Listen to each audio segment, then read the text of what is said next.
Este es el andamio que te solicité que desarrollaras. Y lo que esperábamos es básicamente algo como esto, ¿no? Cuando hablamos del positivismo sociológico de Auguste Comte, la descripción, pues tú tendrías que ponerme en qué consiste la propuesta del positivismo sociológico y cuáles son sus conceptos fundamentales. Particularmente poquito los vimos la sesión pasada, recordarás. Está desarrollado por Auguste Comte, que se denomina positivismo porque sostiene que el conocimiento debe basarse en la observación empírica y en el método científico. Positivo, recordarás que primero fue Saint-Simon el que explicó que se buscaba algo que tuviera un sentido de crecimiento, de recuperación de la dignidad y de los valores y los derechos humanos, no derechos humanos, sino de la dignidad y el valor de las personas. Por eso le llamaba positivo, porque él estaba un poquito más metido en la cuestión del cristianismo y pensaba un poquito en la recuperación de las condiciones de vida de las personas, pero es Augusto Comte el que le denomina positivismo, pero es sociología, y por consecuencia retoma de Saint-Simon el concepto de positivo. Y a partir de esa consideración de Auguste Comte, la sociología se convierte en positivista, siempre pensando que el positivismo es esto, la observación empírica y el método científico aplicados a rajatabla. Nada que tenga una posibilidad de esencias o de cosas metafísicas tiene posibilidad de ser considerado como algo científico, ¿no? Y los conceptos fundamentales de Auguste Comte son la ley de los tres estados, que son las tres fases por las que ha atravesado el desarrollo del conocimiento humano, que es la teológica, la metafísica y la positiva, que se supone que es en la que estamos, de acuerdo con las propuestas que establece. El concepto de orden y progreso, dado que la aplicación del método científico y la observación y comprensión de las leyes naturales que rigen a la sociedad, producirían, de acuerdo con la propuesta de Comte, una estabilidad social que conduciría al progreso de las sociedades. Y bueno, nuevamente reiterándolo un poco, la sociología como ciencia positiva establece que la sociología debe basarse solamente en la observación empírica, la lógica y, por supuesto, el conocimiento científico. Y la última columna de referencia se solicitaba esta información de qué texto se saca. En este caso es el curso de filosofía positiva de Auguste Comte. La edición de la que yo lo tomé es 1983 del Fondo de Cultura Económica. Y eso tendríamos que hacer para el resto de las corrientes, que como recordarás son como 15, si mal no recuerdo. Tenemos luego a Herbert Spencer.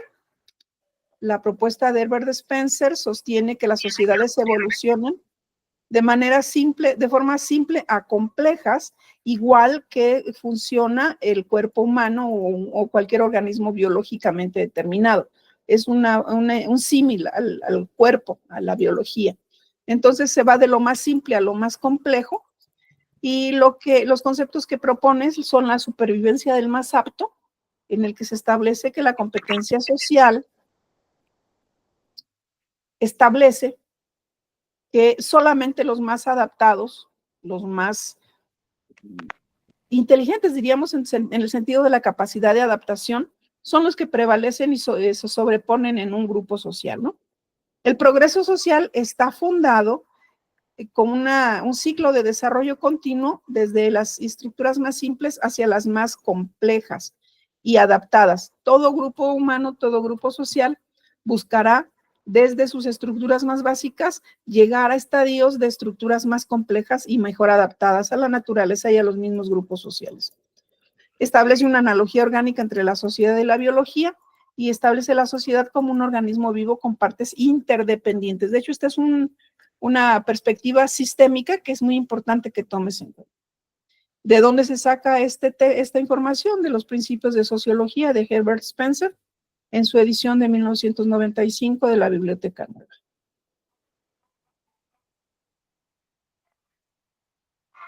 El materialismo histórico de Carlos Marx y Federico Engels, que sería la tercera de las corrientes, en ella lo que establece fundamentalmente Carlos Marx, aunque Federico Engels es un aportador importante, pero siempre se considera que la teoría es más bien una propuesta de Marx, establecen que el cambio social, el proceso evolutivo de la sociedad, ha derivado de los conflictos entre las clases, de los diferentes tipos de clase, de quienes tienen el poder y oprimen o se aprovechan de aquellos que no tienen el poder.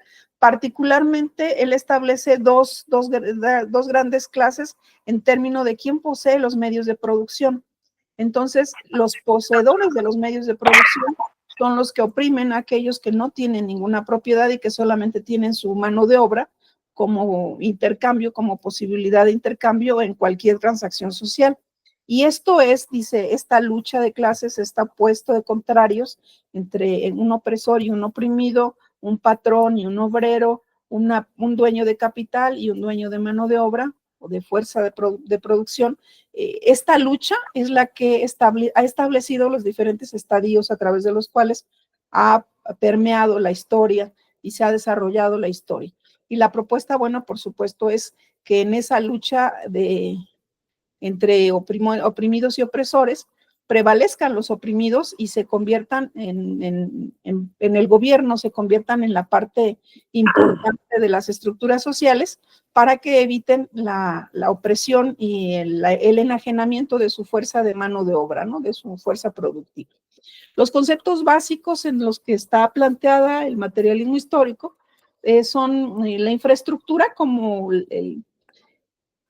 la estructura, la forma en la que está consolidada económicamente una sociedad, la superestructura, que son las ideologías a través de las cuales se consolida el poder y se justifica su ejercicio.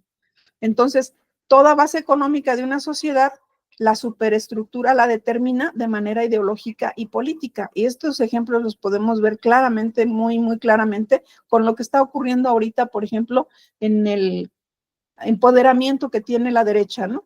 Es una ideología eminentemente, dicen ellos libertaria, pero evidentemente es solamente para beneficio de los más ricos. Y esta ideología es muy evidente, te lo repito, en cómo se está manifestando ahora, ¿no?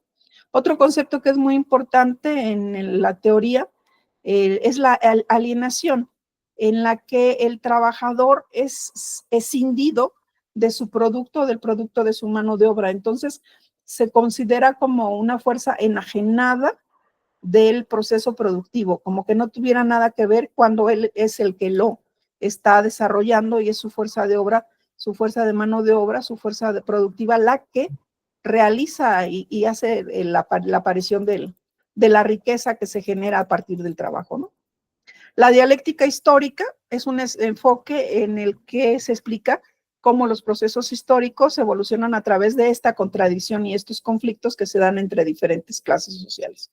Y el otro concepto es la lucha de clases como el motor de la historia en un conflicto a partir de estas diferentes clases sociales. ¿Quiénes tienen el capital? ¿Quiénes tienen la tierra? ¿Quiénes tienen el poder? ¿O quiénes tienen los feudos? ¿Y quiénes no? Esas son las diferentes formas en las que están establecidas estas luchas sociales. Y en eso consiste el marxismo, básicamente el marxismo, materialismo histórico, ¿no? La obra de la que se extrajo es el Manifiesto del Partido Comunista de Carlos Marx y Federico Engels en su edición 2014 de Ediciones Akal. La cuarta corriente es la de Emil Durkheim, el funcionalismo. Emil Durkheim desarrolla esta teoría planteando que todo grupo social, toda sociedad es un gran conjunto interconectado en el que cada una de las partes cumple una función, por eso el nombre, y depende, la función de uno depende de la de otros, pero a su vez hace depender a la que sigue. Entonces, todas las funciones y todos los actores están interconectados, de tal forma que la estabilidad del grupo social depende de cómo cada uno de los elementos va desarrollando su función, su trabajo, su acción.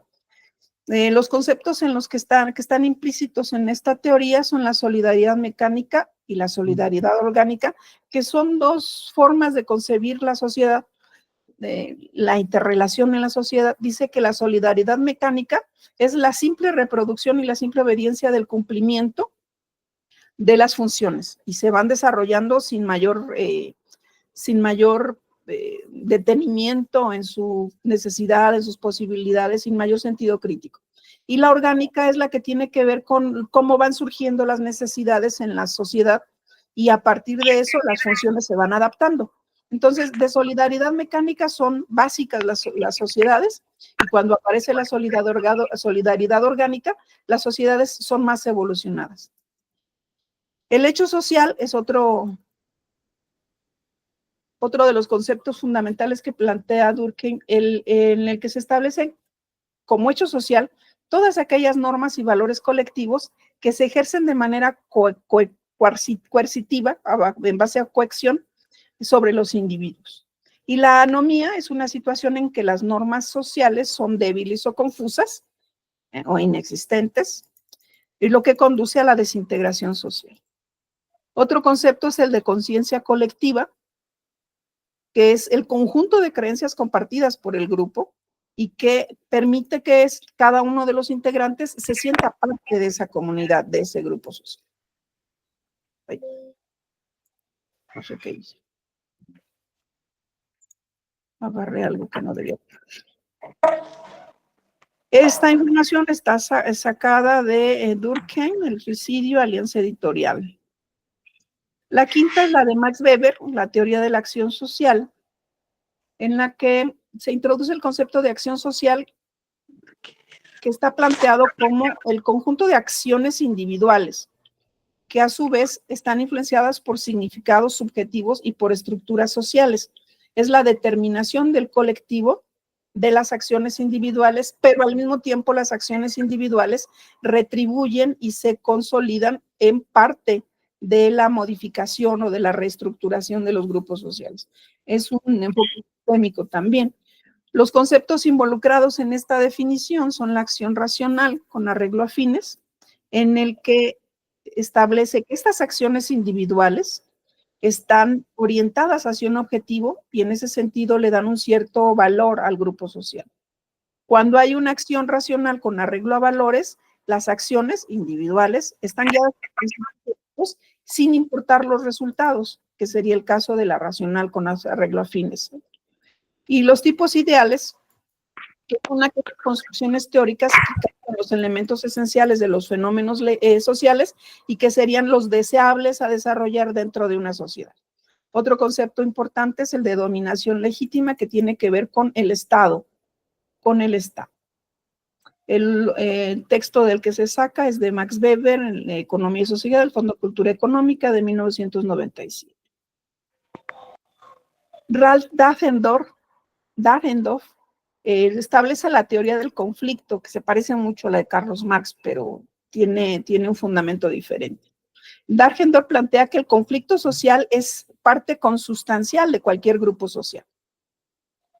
Y en este sentido, las tensiones entre los grupos de poder son lo que permite que las sociedades se movilicen, se dinamicen y se transformen. No es la lucha de clases, sino quiénes están en el poder y cómo los grupos aspiran al poder y mueven a los que están en el poder. Es un poquito, si te fijas, parecido, pero el fundamento es diferente.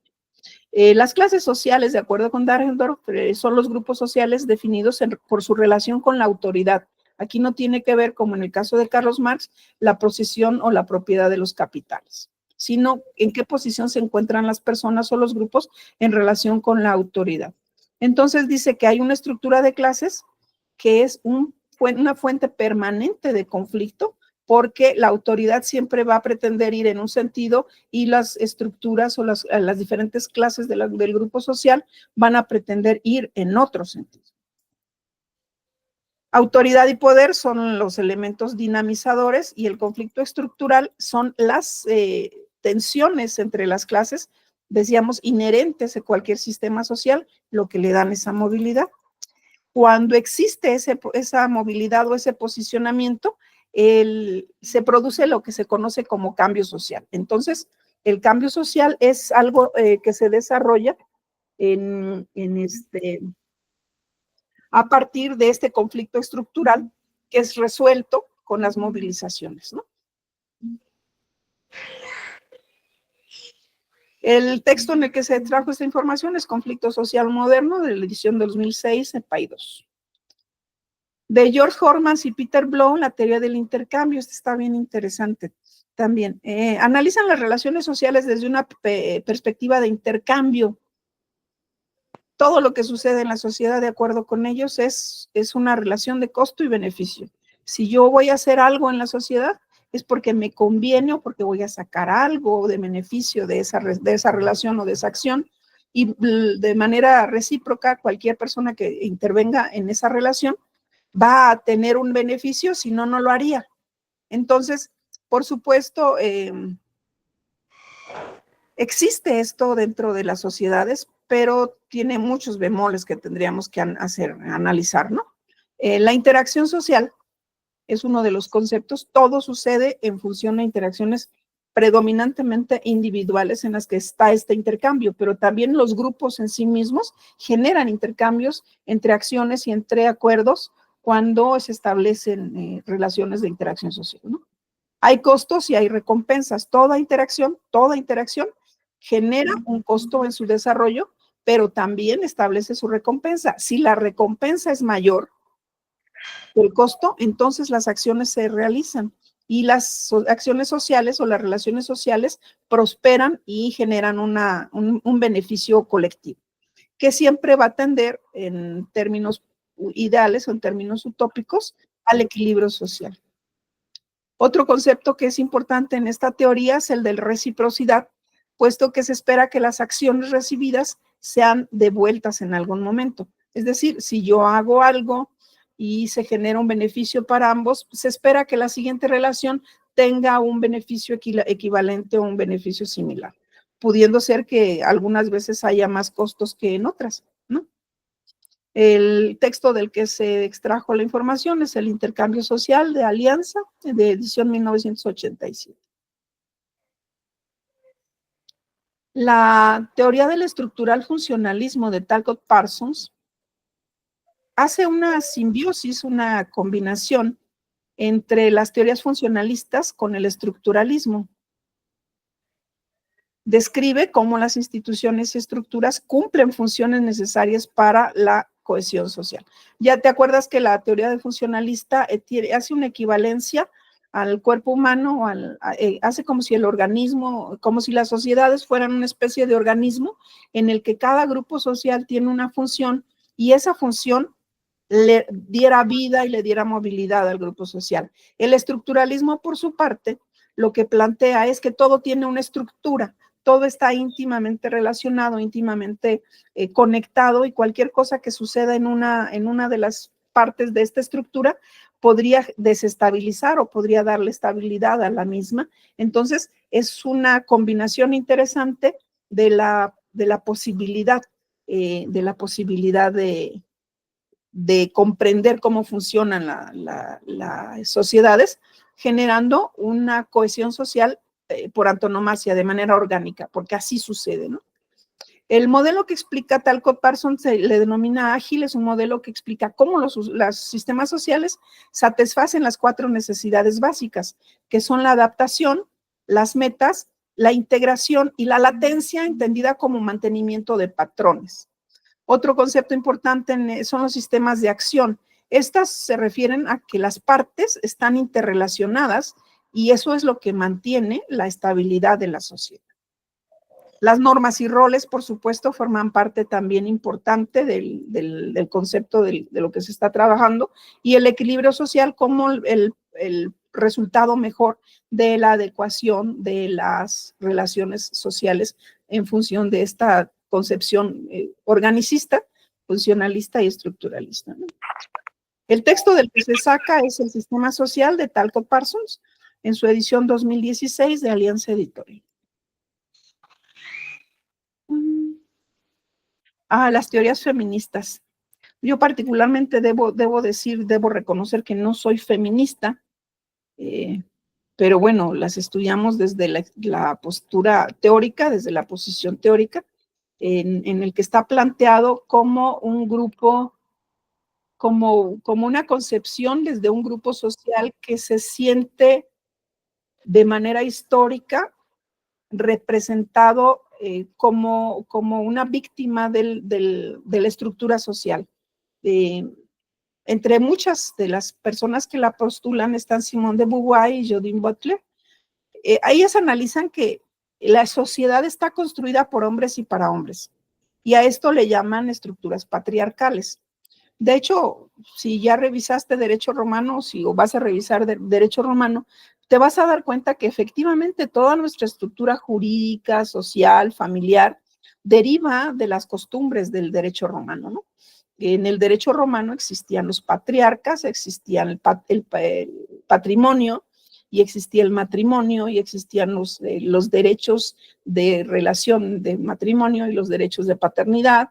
Y es claro que desde su origen y desde su raíz, la mujer formaba parte del patrimonio del patriarca, incluido que el patriarca no era su marido, sino el papá o el abuelo, quien fuera el mayor, era el que tenía el patriarcado, pero la mujer salía del patrimonio de su familia propiamente y entraba al patrimonio de su marido, que se constituía en el patriarcado de su familia, ¿no? Entonces, desde esa connotación histórica y referencial, por supuesto que nuestra sociedad está determinada desde esa perspectiva. El matrimonio se constituye así y se denomina así precisamente porque la mujer es el fundamento que convierte al hogar, que convierte a la familia en la estructura fundamental de la sociedad, ¿no? Y esto ha sido, siento yo, por supuesto, y desde lo que está planteado, tan tergiversado y tan manoseado en términos del ejercicio y el abuso del poder y de la fuerza del patriarca, del marido, del hombre, en relación con la constitución del matrimonio y de la familia, que efectivamente a lo largo de la historia las mujeres siempre han sido oprimidas y siempre han sido víctimas y siempre han sido sometidas al poder del hombre como el ser humano predominante de la relación de patriarcado en el matrimonio, ¿no?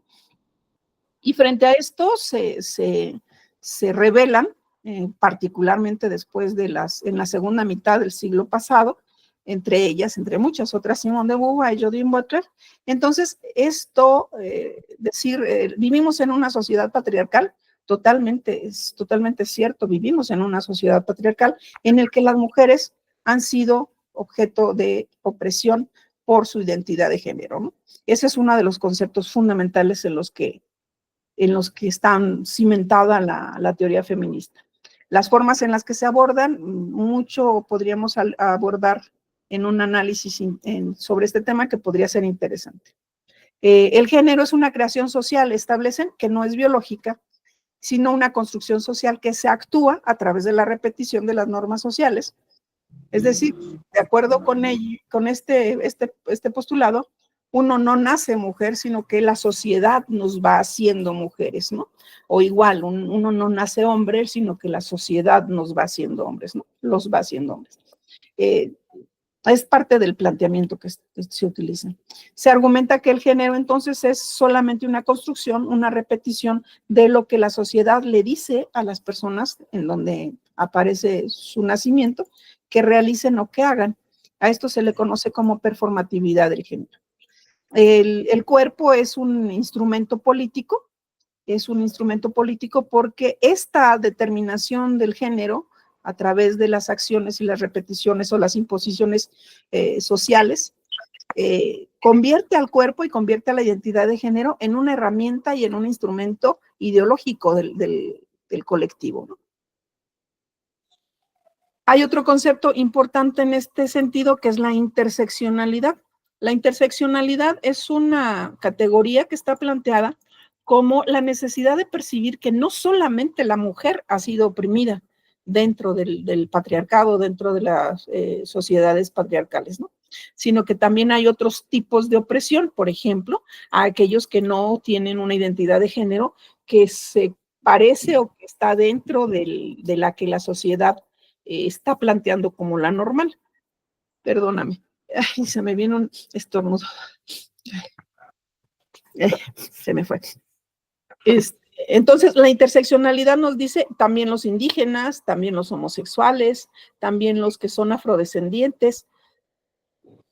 Ay, No quiere salir el estornudo, pero ahí está. Perdóname. Ay,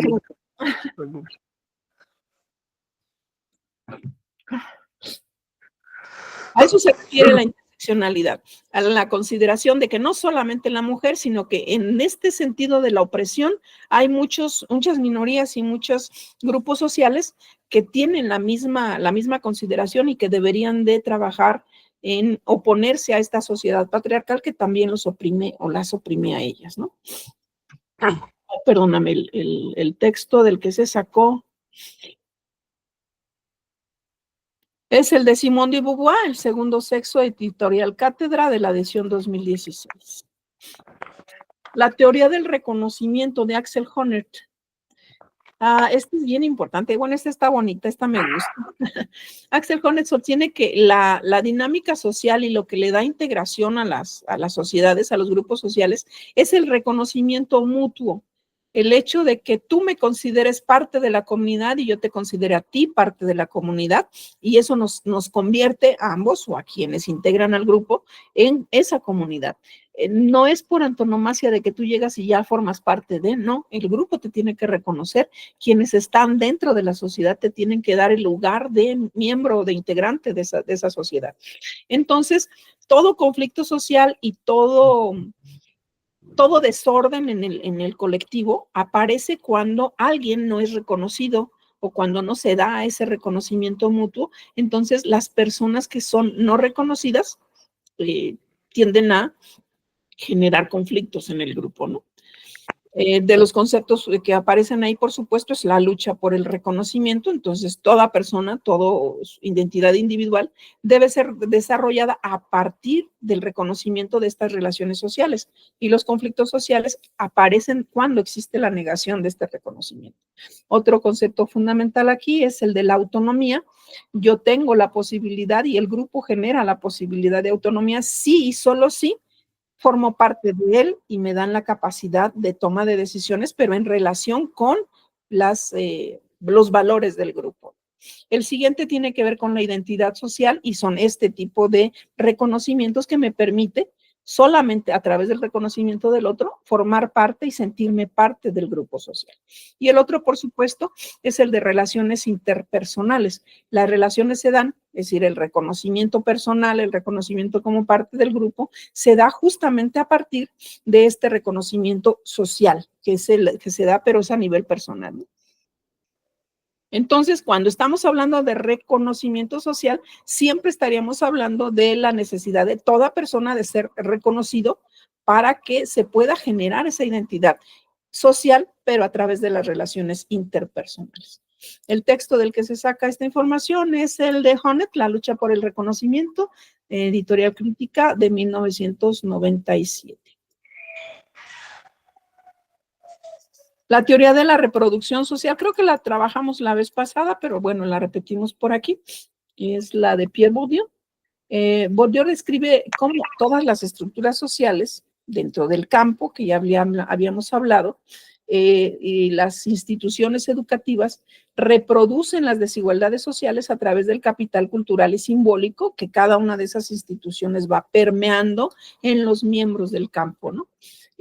¿A qué le llama campo Pierre Bourdieu? Campo es todo el colectivo de participantes o de integrantes, personas o no, simbólicos, porque hay muchos participantes que son símbolos, que forman parte de un campo en particular.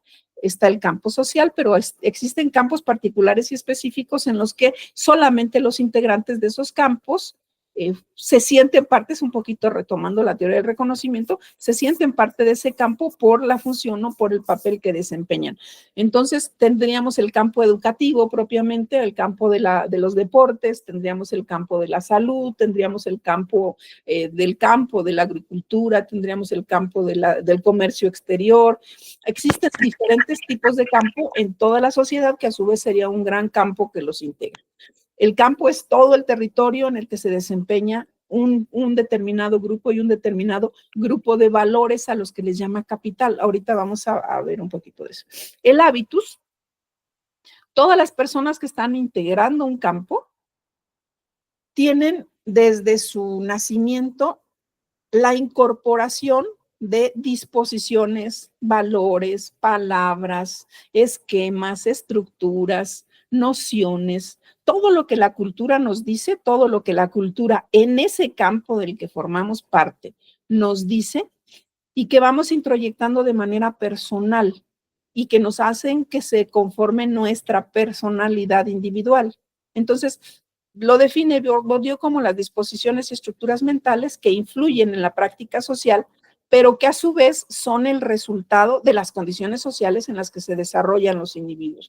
Decíamos un poco que si tú estás en un ámbito sociocultural de una clase social, económica, que nunca tiene ninguna dificultad, que tienen un estilo de vida, que se van de viaje, que andan en barcos, que viajan en aviones, que tienes servicio, personal a servicio en tu hogar, tienes un mayordomo, tienes mucamas, tienes quien haga la cocina, tienes quien te sirva en todos los menesteres de la casa, vas a tener un grupo de valores y un grupo de actitudes y un grupo de conceptos totalmente distinto de una persona, por ejemplo, que vive en el campo y que tiene que ser por él mismo realizar todas sus acciones de mantenimiento de vida, ¿no?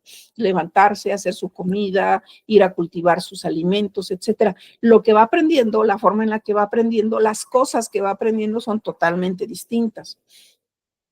Alguien, por ejemplo, en el caso de ustedes que son comerciantes, tienen conceptos y tienen valores y tienen hábitos, tienen estructuras mentales y formas de disposición de actividades que son diferentes de alguien que sea un empleado, por ejemplo, ¿no? Entonces, los hábitos son todas aquellas cosas que uno va aprendiendo a lo largo de la vida, derivado de dónde está uno viviendo, del entorno, del campo en el que está uno viviendo.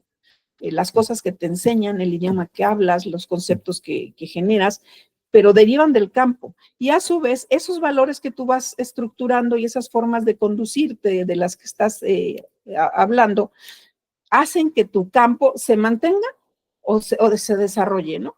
Y esa es parte de la dinámica en la que Pierre Bourdieu le hace una crítica al sistema educativo, porque el sistema educativo, él dice, perpetúa los roles sociales y no te permite que cambies tu rol social si tú naciste muy como en el feudalismo, ¿no? Si tú naciste artesano, pues vas a seguir siendo artesano toda tu vida. Si tú naciste en una familia campesina, pues vas a ser campesino toda tu vida. Dice Pierre Bourdieu, el sistema educativo no permite más que la reproducción de roles. Los roles que están establecidos desde el campo, desde la cultura, son los mismos que se van a reproducir. No hay la posibilidad de transformación. El otro concepto importante que aporta Pierre Bourdieu es el de capital. Capital es todo aquello que en el campo las personas que forman parte de él van a desear, se mueven por eso. Por ejemplo, en el campo del deporte, particularmente hablando del deporte del fútbol, ¿cuál es el capital? El capital es el reconocimiento público, es el ser campeones, es el que los medios de comunicación te pongan en primeras planas y ensalcen tu desempeño y que seas un gran goleador y que seas el mejor equipo del planeta y que te enfrentes a todos los equipos y ganes. Entonces, ese capital, que es lo que los miembros que forman ese campo están aspirando a ganar, a alcanzar, aquellas cosas por las que se esfuerzan dentro del campo a través de los hábitos que van desarrollando para poder ser los mejores en ese campo, ¿no? Entonces, particularmente habla del capital cultural porque se refiere a lo que emana de la educación y que tiene que ver con esta reproducción de conocimientos y la acumulación de saberes que contribuyen o perpetúan su posición social. Él dice, si tienes una posición social económicamente elevada, pues siempre vas a tener la posibilidad de tener acceso a los mejores eventos, a las mejores bibliografías, a las mejores conferencias, a los mejores espacios donde puedes aprender, a las mejores escuelas, a las mejores becas. Y eso lo que va a hacer es que tu posición pues siga siendo la misma, muy elevada, y siempre estés en el mismo ámbito en el que te vas a desenvolver. Y por el contrario, si no lo tienes, pues los accesos que tú vas a tener van a ser pocos, no vas a tener bibliografía, a lo mejor no vas a tener computadoras, a lo mejor no vas a tener la posibilidad de ir a conferencias, etcétera, etcétera, etcétera. Entonces, el capital cultural es lo que surge de la educación, entre muchas otras cosas. Entonces, la crítica que hace Pierre Bourdieu es que es una reproducción y lo que hace es perpetuar los roles sociales, ¿no? Otro concepto importante es la violencia simbólica. Hay muchas maneras de ejercer violencia simbólica. Por ejemplo, no sé si te haya tocado ver, pero fue muy sonado y ha sido de pronto muy sonado en el sentido de unos restaurantes que ni siquiera recuerdo el nombre porque no valdría la pena, pero que si tú eres moreno, no te permiten el acceso, o te permiten el acceso, pero te ponen en mesas que están como ocultas. Y las personas que están en las mesas que son visibles solamente son blancas y que se ven de buena posición económica, ¿no? Esta es un ejercicio de violencia simbólica. Es decir, no es violencia porque no te están golpeando, no te están agrediendo, ni te están siendo ofensivos, pero es violencia simbólica porque te esconden en un espacio en el que no tendrían por qué esconderte, ¿cierto? Ese ejercicio de violencia simbólica se da de muchas maneras. Violencia simbólica también es cuando un marido le dice a la mujer que no se vista como ella quiere vestirse, ¿no? Una violencia que está disfrazada de cariño, que está disfrazada de cuidado, pero es una violencia que ejerce una persona de poder sobre otra. Otra ¿Y violencia eso se podría considerar como un delito a menor grado? No son delitos todavía, no son delitos. Si es reiterado, por ejemplo, en la pareja, si es reiterado, se pueden arguir como causales de divorcio o en algún espacio de divorcio, pero no se puede considerar un delito, ¿no? A menos que haya golpes, a menos que haya agresiones, y lo más que se puede considerar sería violencia doméstica, pero es una violencia simbólica.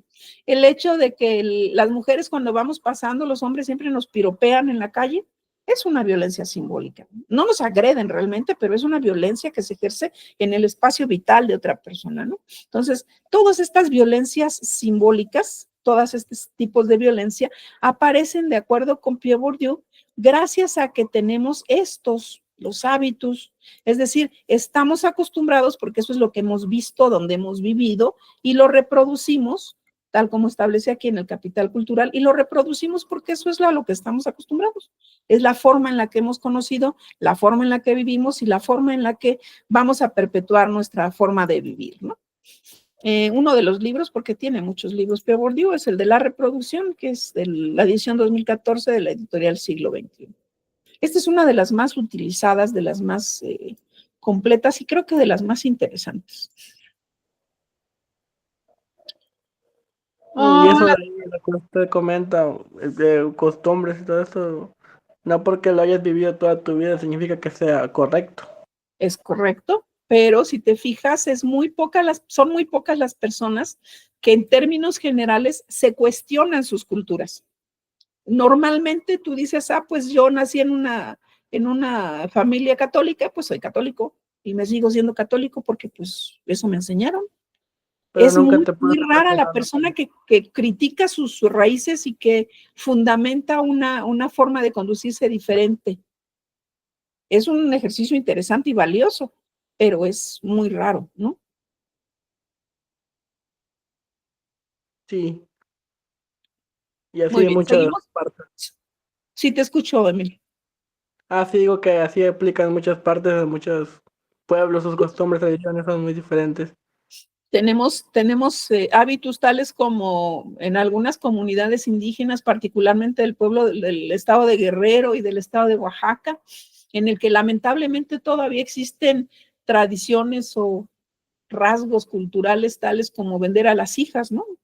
Venden a las hijas a los 12, 13 años y las entregan en matrimonio a alguien por unos cartones de cerveza o por unas vacas o por, no sé, y eso es algo socialmente validados en sus comunidades. Es algo que es reiterado a lo largo de la historia y que lo ven bien.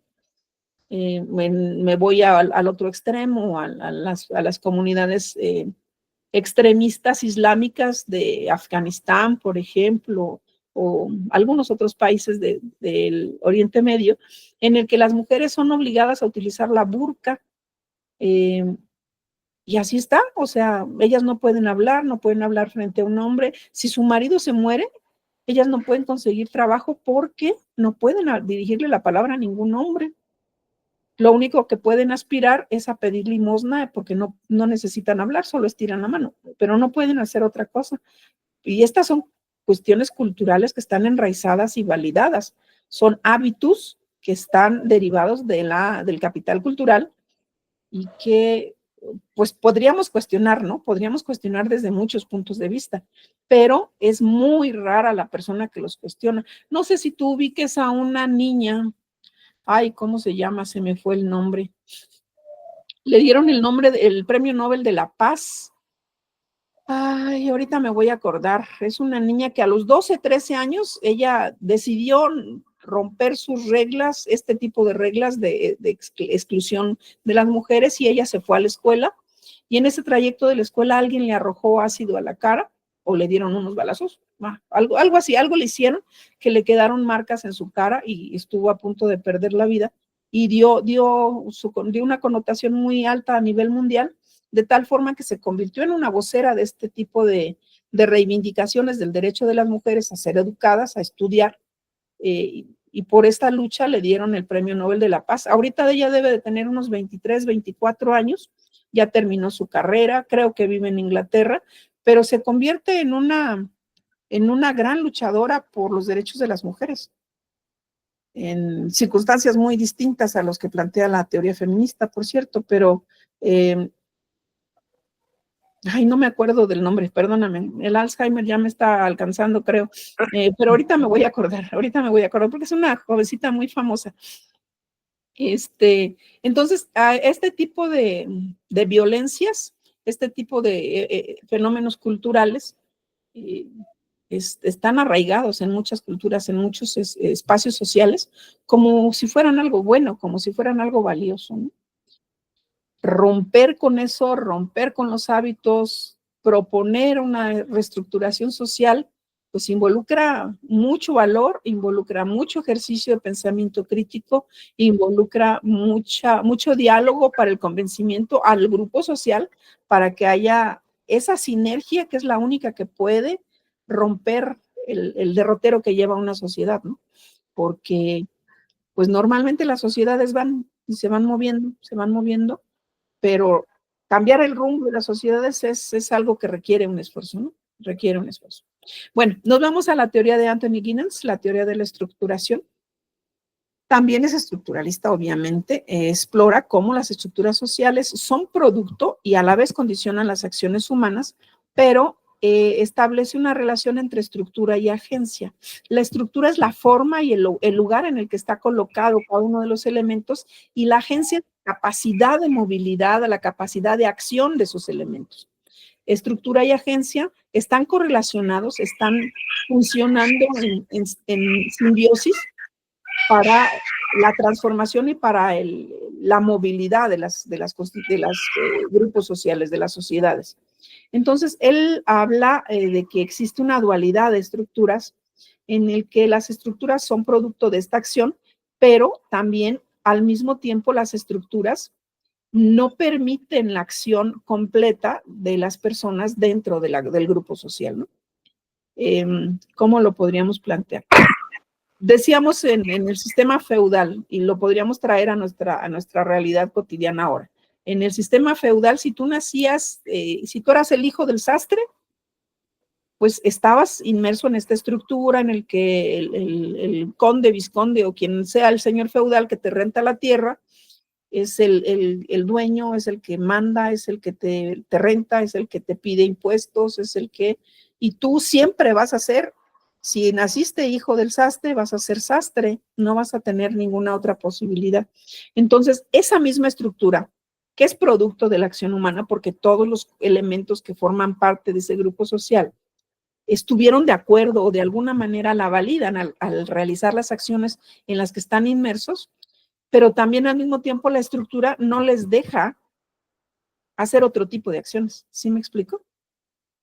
Esta es una de las partes más interesantes de la teoría de la estructuración de Guinness, porque además es una crítica muy, muy fuerte a la modernidad, ¿no? Particularmente porque en la modernidad están establecidos elementos que distan mucho de la procuración de niveles de dignidad y de niveles de independencia y de autonomía y de recuperación de las capacidades de gestión de la agencia de las personas.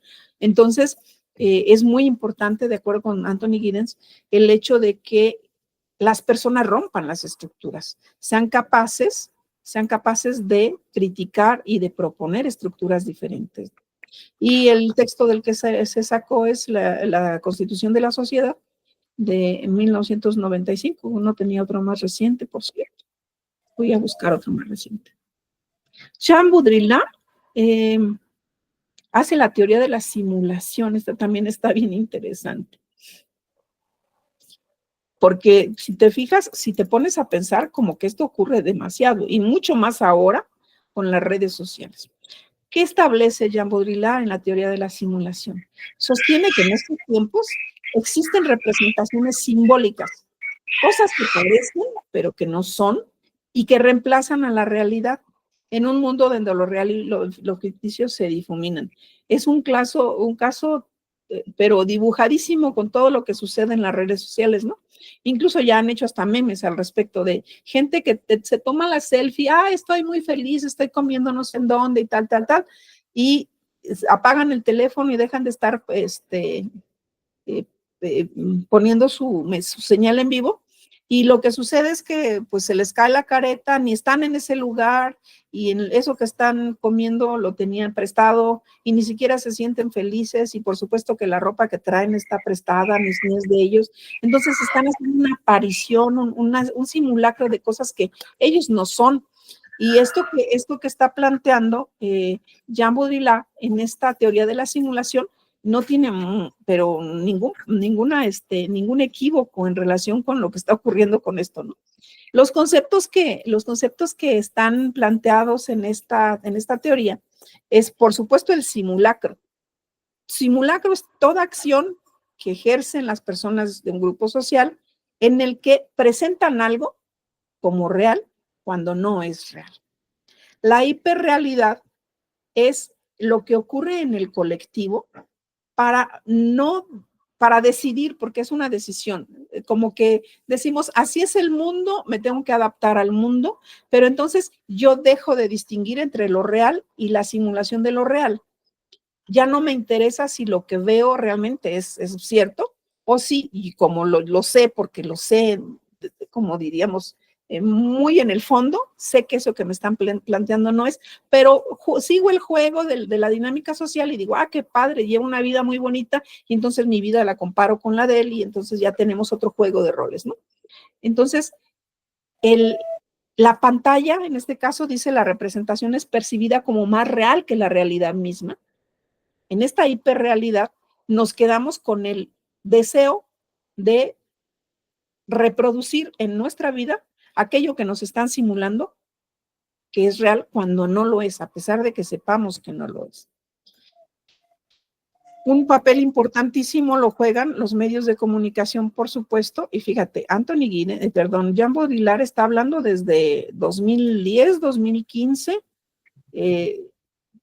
y todavía no existía el auge que tenemos en las redes sociales, pero ya lo visualizaba. Los medios de comunicación y, por supuesto, el que somos sociedades de consumo. No nos importa quiénes somos, nos importa cuánto tenemos y qué tanto podemos comprar, ¿no? Eso nos enajena como seres humanos y nos resta todo el valor posible, ¿no? El texto del que lo sacamos es Cultura y Simulacro de Baudrillard del 2015, editorial Kairos. La teoría de la acción comunicativa, esta está bien interesante. porque nos dijo grandes verdades, Jürgen Habermas. Jürgen Habermas plantea que una frase que me encanta es que lo que conocemos tiene que ver con lo que sabemos hablar, con nuestro lenguaje y con la forma en la que nos comunicamos. Entonces, si yo soy capaz de comprender mi mundo, de conocer mi mundo, necesito aprender a comunicarme. Entonces dice que el entendimiento mutuo a través del diálogo es esencial para todo grupo social, pero particularmente cuando se pretende establecer una democracia. Entonces, una comunicación racional es clave para evitar la colonización del mundo de vida. Mundo de vida es todo aquello, todas las cosas que desarrollamos como seres humanos en el contexto social. No solo lo que queremos, sino lo que realmente desarrollamos, incluyendo eso que está determinado por el grupo social. Entonces, la comunicación racional que involucra caracteres o valores tales como la realidad, tales como el consenso, tales como la empatía, tales como la forma en la que nos relacionamos con el otro a partir de ver al otro desde su propia mirada, no desde la nuestra, ¿no? ¿Cuáles son los conceptos claves que involucra esta teoría? La racionalidad comunicativa es una forma de percibir la comunicación no como instrumental, no como para conseguir un fin, no como una manera de pasar el tiempo y simplemente hacer como que me interesa el otro, no, sino que se busca realmente una acción comunicativa que sea entendido mutuo, que realmente le importa comprender al otro y que le importa el saber lo que el otro piensa y que el otro sepa lo que yo pienso. Entonces, se buscan los consensos mediante una comunicación libre de coerción. Esto es algo importante, cosa que no ocurre realmente en términos normales. Esto lo está planteando este autor en términos de la idealidad. Se debe procurar la racionalidad comunicativa porque no existe. Normalmente la comunicación es instrumental. En la esfera pública, la esfera pública es el espacio en el que se discuten asuntos de interés colectivo y tenemos la esfera privada, que son asuntos solamente que competen a las personas y a los individuos y su mundo de intimidad. El mundo de vida y sistema decíamos, el mundo de vida son todas aquellas cosas que hacemos dentro del grupo social, incluyendo todas aquellas que nos obliga a hacer el grupo social, pero que forman parte ya de nuestra existencia. Y el sistema es todo la estructuración que está de valores y de instituciones que nos rodean y que nos determinan en nuestras acciones. Toda acción estratégica son aquellos actos que hacemos para conseguir la racionalidad comunicativa. Esta teoría está muy interesante y muy bonita porque tiene muchos puntos de veracidad, ¿no? Entonces, el texto del que se extrae es Teoría de la Acción Comunicativa de Jürgen Habermas, de Taurus, en su edición 1987. La teoría crítica. Estos son muy interesantes. Theodor Adorno, Max Horkheimer y otros miembros de la Escuela de Frankfurt hacen una crítica de las estructuras capitalistas y de la cultura de masas. ¿Qué significa la estructura capitalista? Pues esta famosa ley de que si yo tengo muchas cosas, si tú las necesitas, yo le puedo poner el precio que yo quiera porque tú me las vas a comprar de todos modos, ¿no? Le llaman la ley de la oferta y la demanda. Y si yo tengo muchas cosas y tú no las necesitas, pues te las tengo que dar a un precio muy bajo porque como no las necesitas, pues no me las vas a querer comprar. Esta estructura que no sé a quién se le ocurrió, pero que les ha funcionado de manera maravillosa para la acumulación de capitales, nos ha convertido en una sociedad de consumo. En esta sociedad de consumo, decíamos hace rato también en otra de los planteamientos, en esta sociedad de consumo, la persona que vale no vale por lo que es, por lo que piensa o por sus acciones, sino por los capitales que tiene acumulados, las posesiones que tiene, los objetos que tiene, pero sobre todo por lo que plantea frente a los demás que tiene, por lo que aparenta, ¿no? Decíamos, somos una sociedad de consumo y somos una sociedad que nos dejamos guiar por lo que el colectivo decide. Por eso se llama cultura de masas. Esta cultura de masas lo que plantea es que una persona se diluye dentro del colectivo. Lo que piense una persona no le genera gran cosa, gran importancia a lo que el colectivo, el grupo social va a ir como con sinergia hacia una determinada vía, sin importar lo que cada una de las personas funcione o quiera cómo funcione, ¿no? En esta crítica, la Escuela de Frankfurt lo que plantea es que se tienen que establecer mecanismos de emancipación, mecanismos de ruptura de estas estructuras. Entonces, en lugar de seguir lo que dictan la cultura de masas y en lugar de convertirnos en una sociedad de consumo y en lugar de convertirnos en una sociedad reproductora de roles, dice, tienes que hacer una ruptura de todo esto. Tienes que plantearte estructuras diferentes, conductas diferentes, hacer un ejercicio de pensamiento crítico.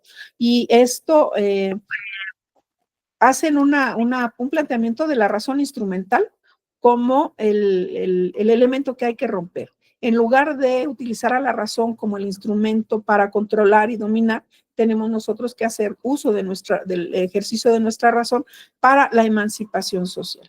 Otro de los conceptos fundamentales de esto es la industria cultural, entre las cuales está establecido, dentro de ese concepto se establece que toda acción cultural se convierte en una industria o en una mercancía. ¿Por qué? Porque somos una cultura de masa, somos una cultura de consumo y lo que tiene que operar es esta dialéctica negativa, que en lugar de reproducir todo lo que se está generando como parte del grupo social, lo tenemos que transformar. Esto lo tenemos que romper, la dialéctica de la transformación, la dialéctica negativa de la Escuela de Frankfurt es uno de los conceptos más importantes que tenemos. El texto del que se saca es Dialéctica del Iluminismo de Adorno y Horkheimer, que son de los más importantes exponentes de la Escuela de Frankfurt. El interaccionismo simbólico de George Herbert en Mead Irving Goodman.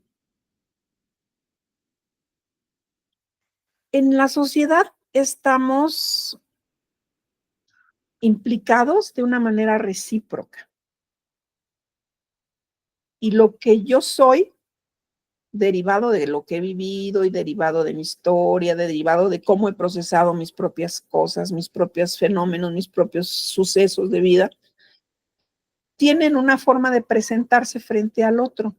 Y el otro, a su vez, de la misma forma que yo, también tiene su historia de vida, sus sucesos y cómo los ha procesado. Dice por ahí Frederick, que no somos lo que somos, más bien, somos lo que hemos hecho con lo que han hecho de nosotros mismos, ¿no?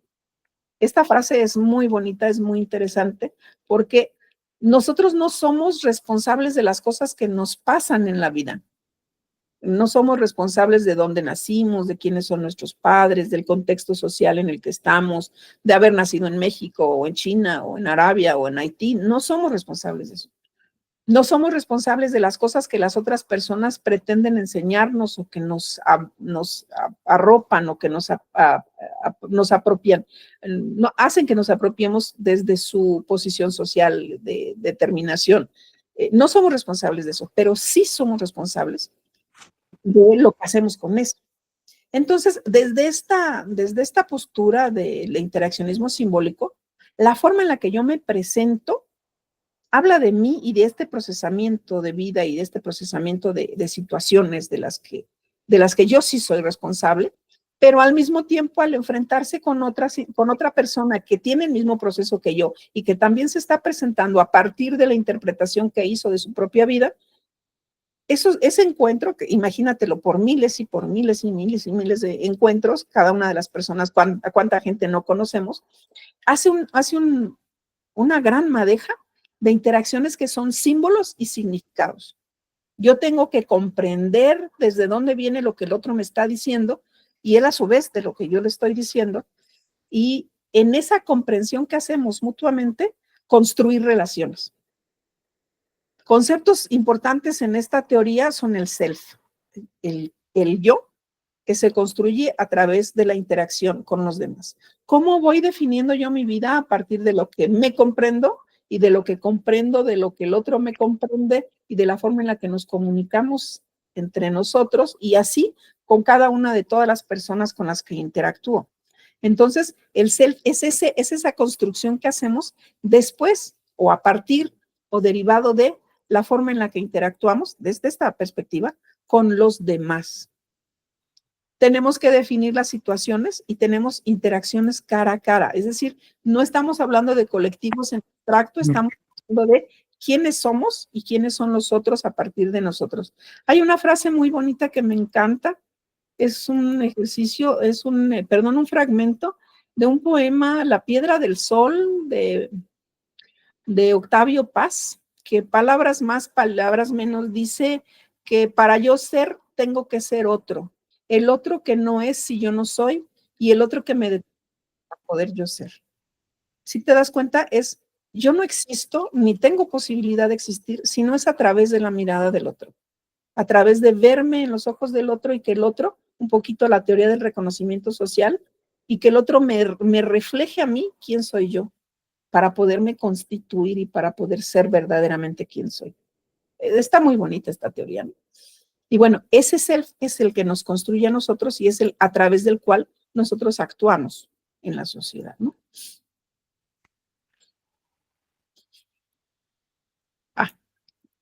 La representación y el performance obviamente son derivaciones de estas vivencias y de cómo nos presentamos y lo que hacemos. El performance tiene que ver con lo que hacemos frente a los demás a partir de nuestra historia de vida. Símbolos son todas aquellas cosas que presentamos con un sentido derivado de lo que queremos.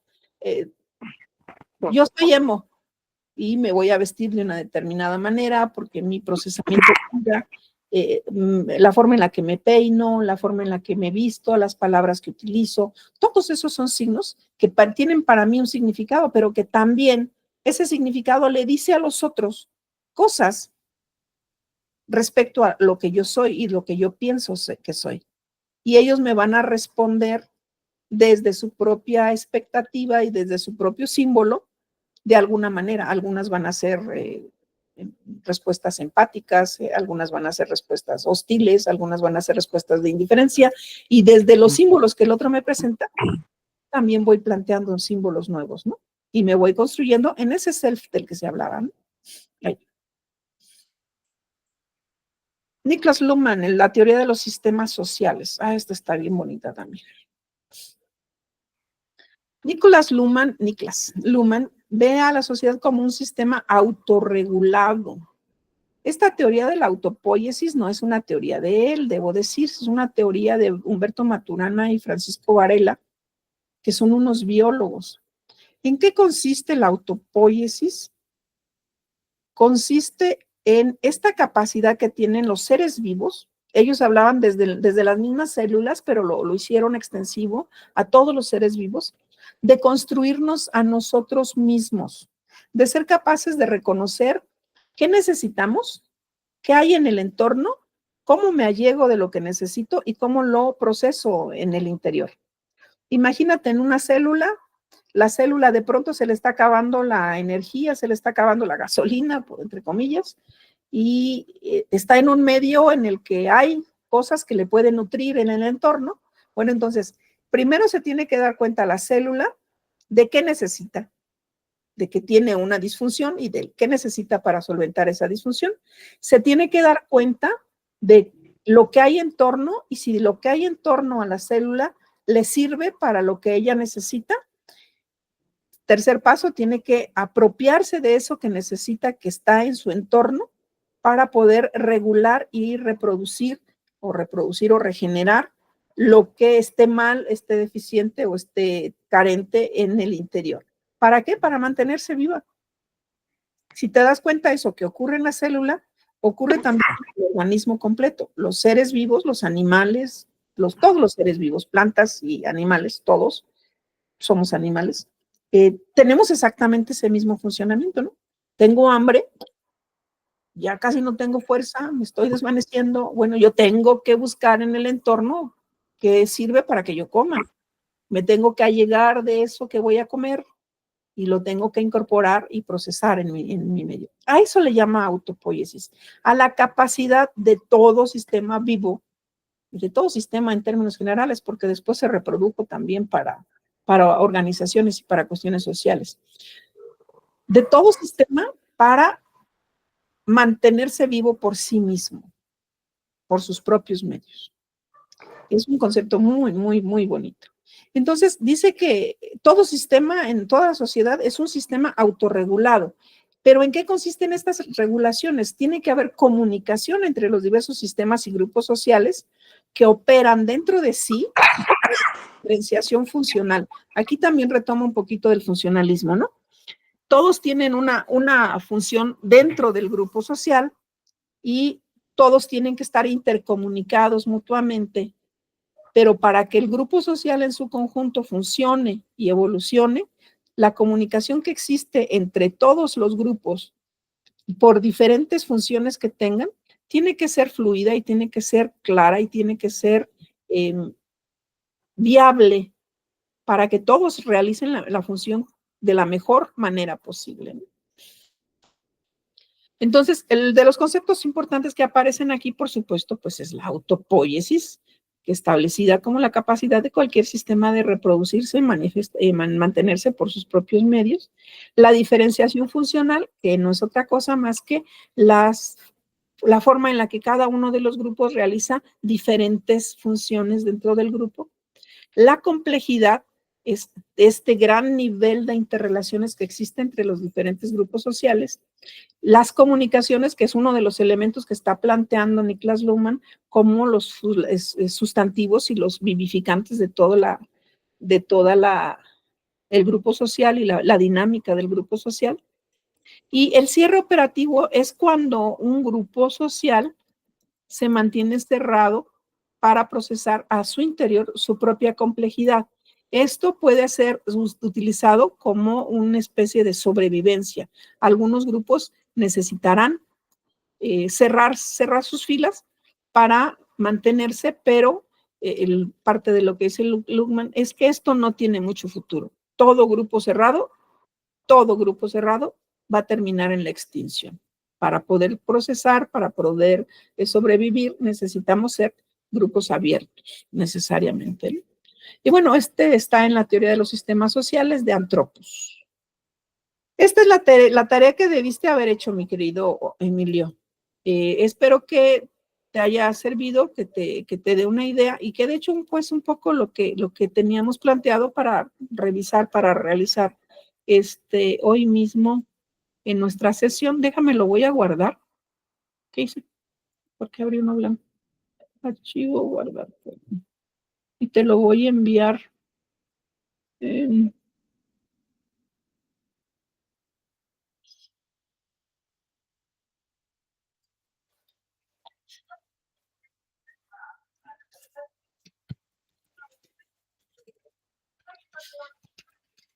lo voy a enviar para que lo tengas y lo complementes. Si puedes complementarlo, sería genial. ¿Vale? Sí. Vamos no dejo de presentar porque te voy a presentar ahora pues un poquito lo que teníamos planteado, ¿no?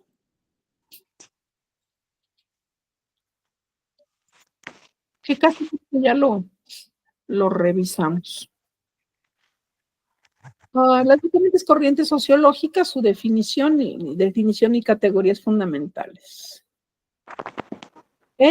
Positivismo sociológico. Tú me dices si hay algo de lo que te expliqué que no quede claro y lo repasamos en esta parte. ¿Sí te queda claro en qué consiste el positivismo sociológico? Es una corriente filosófica y sociológica. ¿En qué consiste? Estoy leyéndolo, a ver. Pues si quieres leerlo desde la presentación, sí lo puedes ver. Sí. ¿Sí estás viendo la presentación? Sí, dice que afirma que el conocimiento científico basado en observación y el método empírico era la única forma válida de adquirir conocimiento. Ok. ¿Eso sí lo comprendes? Sí. Y básicamente el establecimiento de su teoría de los 3 estadios, ¿no? dice, no, eventualmente nos estuvimos explicando todas las cosas como si fueran fenómenos mágicos derivados de dioses y de mitologías y cosas mágicas. Después el periodo metafísico en el que nos explicábamos todas las cosas como si fueran sustancias o cosas no materiales, sino dioses y almas y etcétera, ¿no? Y el tercer estadio, que es el que él dice que es el bueno, en el que estamos nosotros, es que es el que se rige por la ciencia, ¿no? El descubrimiento de las leyes naturales a partir de la observación y la aplicación del método científico. Algo muy importante de este modelo es, y que eso te quede bien, bien grabado, es que no le da validez a ningún elemento metafísico. Por consecuencia, solamente tiene validez aquellas cosas que son susceptibles de ser comprobadas, reproducidas, observadas, medidas y estudiadas por el método científico. No hay nada más. Cualquier cosa que no entre dentro de estas características de empirismo y método científico no tienen valor, ¿no? Y eso es un poquito la parte como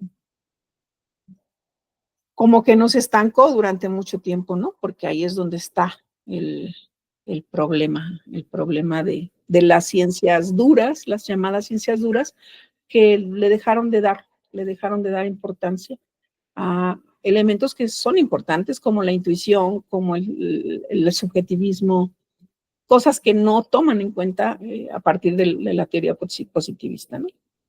Las categorías fundamentales del positivismo sociológico ya las revisamos, la ley de los tres estados, la estática social y la dinámica social. La estática son las condiciones y estructuras permanentes de la sociedad y la dinámica son los procesos de cambio. La sociología como ciencia, ¿te acuerdas que revisamos la vez pasada que estableció una categorización entre las ciencias de las más básicas a las más complejas, poniendo las matemáticas entre la más básica y la sociología como la más compleja, ¿no? Y sus nociones de orden y progreso. La noción de orden y de progreso es la aspiración de la sociología. Comte sugería que si conocemos las leyes que rigen los fenómenos sociales aplicando el empirismo y el método científico, seremos capaces de controlarlas, de reducir sus efectos negativos y de producir efectos positivos que conduzcan a los grupos sociales a estadios de progreso, de más ciencia, etcétera, ¿no? Y bueno, pues tiene sus bemoles porque por supuesto que no funcionó, ¿verdad? Estos son el evolucionismo social de Herbert Spencer, que ya también lo vimos, que tiene que ver con la equivalencia de visualizar a las sociedades como organismos sociales, como organismos biológicos, perdóname. Y hace el mismo parangón que hizo Carlos Darwin en relación con la evolución biológica. Herbert Spencer hace lo mismo con las sociedades humanas. Plantea que evolucionan de las formas más simples y homogéneas hasta estructuras más complejas y heterogéneas, y que esto es un proceso gradual, en que las sociedades se van adaptando y se van diferenciando. Hay cosas que son similares, pero hay cosas que no lo son y van estableciendo estructuras diferentes. Y a semejanza de cómo establece un organismo biológico, cada institución cumple una función, ¿no? Plantea, igual que lo hizo Carlos Darwin, la supervivencia del más apto como el resultado de las interacciones sociales para el progreso social. Él está todavía metido también en el positivismo. Las categorías fundamentales del evolucionismo social son la supervivencia del más apto, que si cuál es el más apto, aquel que es capaz de adaptarse al entorno, de ser más flexible y adaptarse al entorno social y económico, ¿no? La analogía orgánica, obviamente, decíamos que hace como si las sociedades fueran un organismo vivo.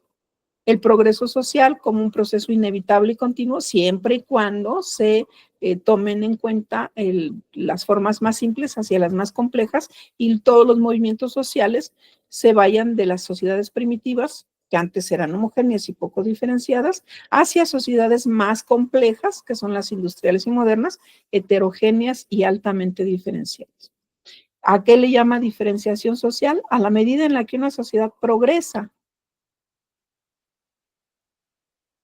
Y entonces las funciones sociales se van especializando, se van diferenciando. Cuando las sociedades son muy, muy jóvenes, son muy homogéneas. Todos saben lo mismo, hacen lo mismo, se conducen de la misma manera, pero conforme las sociedades van creciendo y evolucionando, se van diferenciando y cada vez se van haciendo más especializadas y cada una de los elementos va haciendo un rol específico que ya no conoce el resto de las sociedades, ¿no? El materialismo histórico también ya lo revisamos. ¿Quieres platicar más? Me interesa que te quede claro el materialismo. ¿Qué entendiste del materialismo?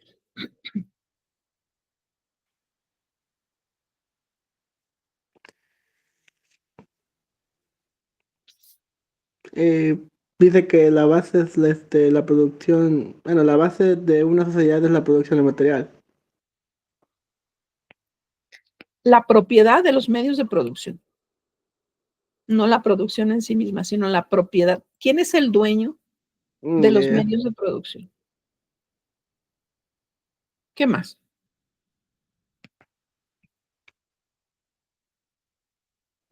Que determinan las estructuras sociales, políticas e ideológicas, las condiciones de los materiales. ¿Qué más? Y dice que el concepto materialista que hace el cambio social ocurre como resultado de la lucha de clases. Totalmente. Y la lucha de clases se da entre aquellos que son los dueños de los medios de producción y aquellos que solamente tienen su fuerza de mano de obra, su fuerza laboral para alquilar. Ese es el enfrentamiento que se da entre quienes son los dueños de los medios de producción y entre quienes solamente tienen su mano de obra y esa mano de obra la tienen que alquilar a los dueños de producción. El materialismo histórico propone que todo proceso de evolución deriva de la lucha de contrarios, de la lucha de clases, y esas clases son estas dos, el que posee los medios de producción y el que no los posee. Y bueno, entre otras cosas, tiene el concepto de lucha de clases, que son esto, entre los intereses opuestos que se dan entre la burguesía, los propietarios y los trabajadores, que a los que llaman proletarios. Los modos de producción es la forma en la que las sociedades se organizan, y esto es a nivel histórico. Los diferentes modos de producción surgen a partir de qué tecnología se está utilizando. Y ha habido desde la esclavitud, el feudalismo, el capitalismo, y esos son los que definen la estructura social. ¿Qué tipo de tecnología se está utilizando en la producción? Es el que establece el modo de producción. Los conceptos de infraestructura y superestructura, que son muy importantes. La infraestructura es la base económica, lo material, la estructura, la infraestructura es cómo están organizados los elementos de la sociedad. Y la superestructura son las ideologías, las instituciones, políticas jurídicas, religiosas, culturales, que si bien derivan de la infraestructura, la determinan porque la ideología determina cómo se está construyendo toda la sociedad. Todo lo que dice la economía, todo lo que tiene que ver con la ideología, condiciona el resto de las dimensiones de la vida social. La alienación, dice, los trabajadores están alienados de su trabajo y los productos que producen de su propia humanidad. La alienación ocurre cuando los trabajadores pierden el control de los medios de producción y su trabajo se convierte en una mercancía. Ellos no son dueños de nada y lo que producen es mercancía. El hecho de que produzcan es mercancía que es pagada de una manera opresiva. La revolución social es cuando esta contradicción de los modos de producción se rompe y el proletariado toma el poder, que dice Carlos Márquez, que esa es la aspiración, ¿no? Que los proletarios lleguen al poder. La bibliografía que podríamos consultar es esta. El funcionalismo de Emil Durkheim, que ya también lo vimos, es la corriente de sociología que interpreta la sociedad como sistema compuesto de partes interrelacionadas, donde cada una desempeña una función específica que contribuye a la estabilidad y continuidad del todo. Es uno de los fundadores de la corriente y sostiene que los hechos sociales pueden ser estudiados como cosas objetivas, cosas que suceden, y cada uno de estos hechos cumple con una función para mantener el equilibrio social. ¿Cuáles de las diferentes categorías que plantea? Hecho social son todas las formas de actuar, sentir y pensar externas al individuo que ejercen una coerción sobre él. Los hechos sociales incluyen las normas, los valores, las estructuras que existen independientemente de las personas y a las que todas las personas, deben adaptarse. La solidaridad social dice que hay dos tipos de solidaridad. La solidaridad mecánica es propia de las sociedades simples, donde la cohesión es similitud.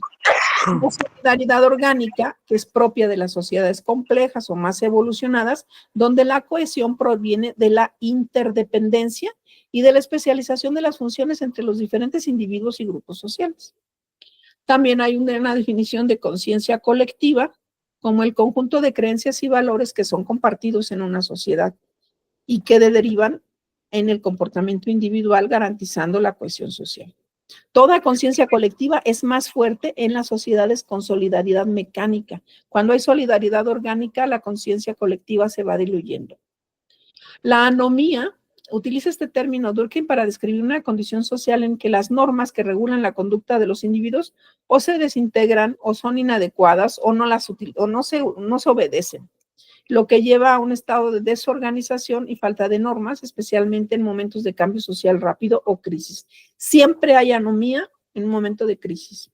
Estamos viviendo en este momento, Emilio, si tú lo reconoces, un momento de crisis, porque, por ejemplo, Estados Unidos se pasa por el arco del triunfo la constitución de su propio país y está estableciendo acciones ejecutivas y decisiones que están afectando no solamente a su país, sino a la comunidad internacional, sin tomar en cuenta sus propias legislaciones y mucho menos la legislación internacional. Estamos en una época de anomía. Aunque hay leyes, estas leyes no sirven, no funcionan porque no son obedecidas. La función social establece que cada institución o hecho social tiene una función que contribuye al mantenimiento del orden y la estabilidad de la sociedad. Así, las instituciones como la familia, la educación y la religión juegan un papel esencial en la reproducción de los valores y de las normas para garantizar el orden y la evolución de los grupos sociales. Y la división del trabajo, que también es otro concepto importante, se refiere a la manera en la que las tareas productivas y laborales se dividen o se especializan, en todo caso, en los grupos sociales. La evolución del trabajo contribuye al paso de la solidaridad mecánica a las sociedades de solidaridad orgánica, porque se van haciendo más complejas y especializadas, lo que da una mayor cohesión. Esta es la bibliografía mínima para esos elementos. La de la acción social de Max Weber. Esta también está bonita, ya la vimos. Considera que el análisis sociológico debe enfocarse a la acción individual y a las interpretaciones subjetivas que los individuos les otorgan. De esta manera, toda sociedad es el resultado de la interacción de la acción individual significativa. ¿Qué categorías plantea? La acción social, los tipos de acción social, la comprensión o Verstehen, la dominación, la religión y la ética y la racionalización. ¿Qué es la acción social? Weber define la acción social como una conducta humana que tiene significado subjetivo para el actor y que está orientada hacia la conducta de otros. La acción no es simplemente un comportamiento mecánico, sino que involucra una interpretación por parte de los actores sociales. ¿Cuántos tipos de acciones sociales hay? ¿Cuáles son? Clasifica las acciones sociales en 4 tipos. La acción racional con arreglo a fines es cuando el individuo actúa calculando los medios para lograr un fin en específico. La acción racional con arreglo a valores, cuando las personas actúan de acuerdo con sus convicciones y sus valores, independientemente de las consecuencias. La acción afectiva, cuando la acción está motivada por estados emocionales o pasionales del actor. Y la acción tradicional, cuando el individuo está actuando por costumbre o por hábito arraigado. Para Weber, uno de los aspectos centrales de la sociología es el método de comprensión o Verstehen en alemán, el cual busca interpretar y entender el significado subjetivo de las acciones humanas, es decir, de qué manera las personas como actores sociales comprenden y significan sus propios comportamientos en el grupo o en el colectivo. También estudió las formas de dominación legítima que estructuran las relaciones de poder en la sociedad e identifica 3 tipos de autoridad: la tradicional, la carismática y la legal o racional. Conceptos claves que se presentan para entender cómo se organiza y legitima el poder en diferentes sociedades. Acabamos de tener un líder carismático, el que acaba de terminar su sexenio. La religión y la ética le dedica a Weber parte importante para analizar esta relación entre las ideas religiosas y la acción económica. De hecho, hay un libro que se llama De la ética protestante y el espíritu del capitalismo, porque particularmente en la religión católica está establecida la culpa y la pasividad como valores.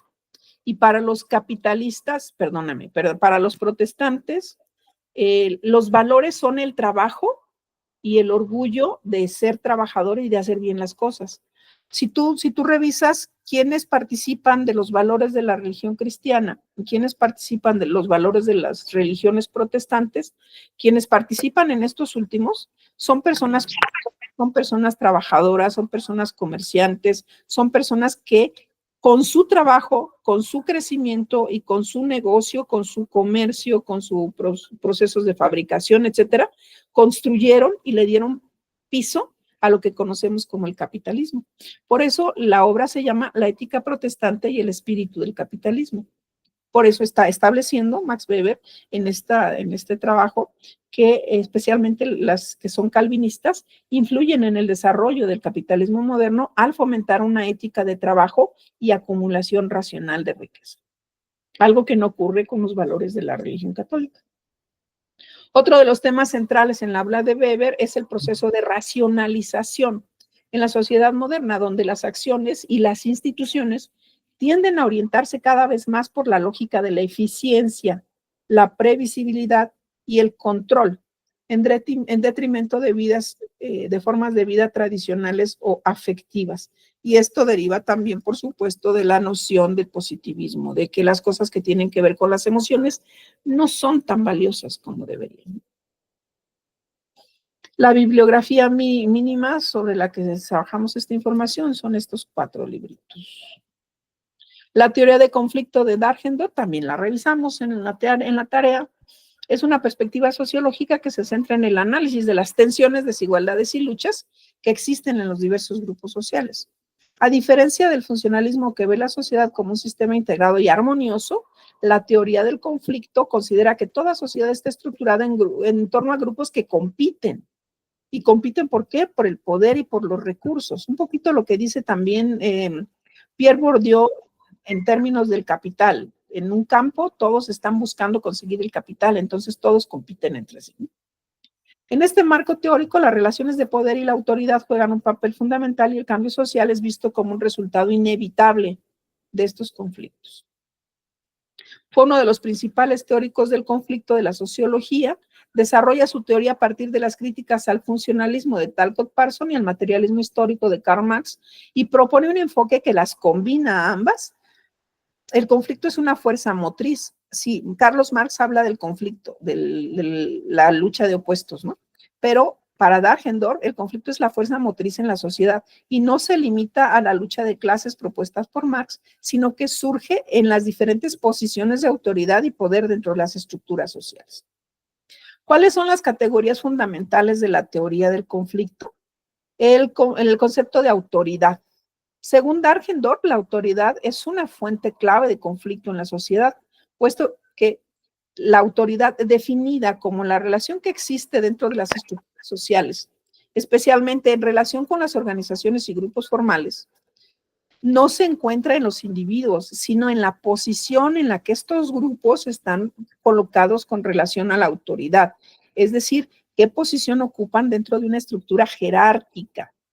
Estas relaciones de autoridad son la base del conflicto entre quienes tienen el poder aquellos que están como autoridades, y quienes están subordinados o dominados, pero quieren y eventualmente alcanzan el poder, ¿no?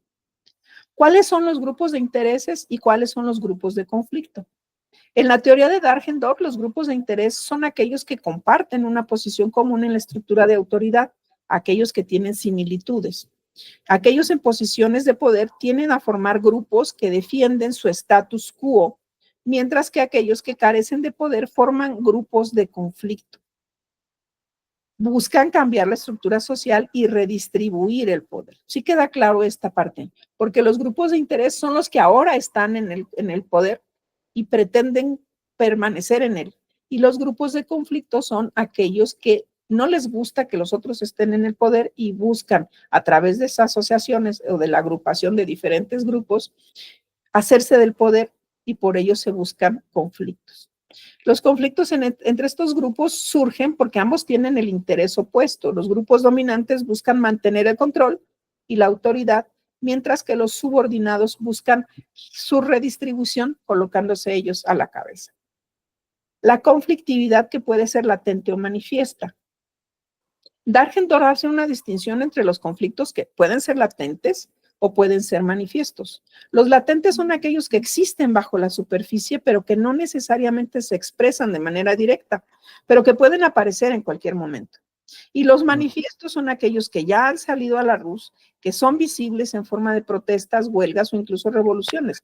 El paso de un conflicto latente a uno manifiesto suele depender de las condiciones sociales y políticas. Estamos a nadita de que surjan, se vuelvan manifiestos conflictos latentes a nivel internacional, Emilio, estarás de acuerdo. Cambio social. A diferencia de Parsons, quien ve la sociedad como un sistema que busca el equilibrio, Dahrendorf considera que el conflicto es una fuerza positiva que impulsa la movilidad social. Según él, el conflicto no es destructivo, más bien es el motor que permite la evolución de las estructuras sociales. Entonces, todo cambio ocurre cuando los grupos de conflicto modifican las estructuras de autoridad, lo que puede resultar en nuevas formas de organización que pueden llegar a una distribución de poder mucho más positiva y armónica para la sociedad. La integración en relación con la coerción. Mientras que en el funcionalismo se enfoca la integración social como un elemento de cohesión, Dahrendorf pone el énfasis en la coacción o coerción. Para él, las sociedades no son homogéneas ni armoniosas, sino que están compuestas por grupos en conflicto que se ven obligados a vivir bajo normas impuestas por aquellos en posiciones de autoridad. Y eso es lo que pretenden transformar y cambiar cuando ellos estén en el poder, ¿no? Funciones del derecho y de la legalidad. Para Dahrendorf, el papel del derecho y la legalidad como instrumentos formalizan las relaciones de autoridad y mantienen el orden social. Las leyes reflejan los intereses de los grupos dominantes y al mismo tiempo son objeto de disputa entre los grupos en conflicto. Por ejemplo, las minorías de la comunidad LGBT están buscando que se establezcan leyes que los favorezcan, porque las que están en este momento no les favorecen ni les permiten un nivel de vida digno.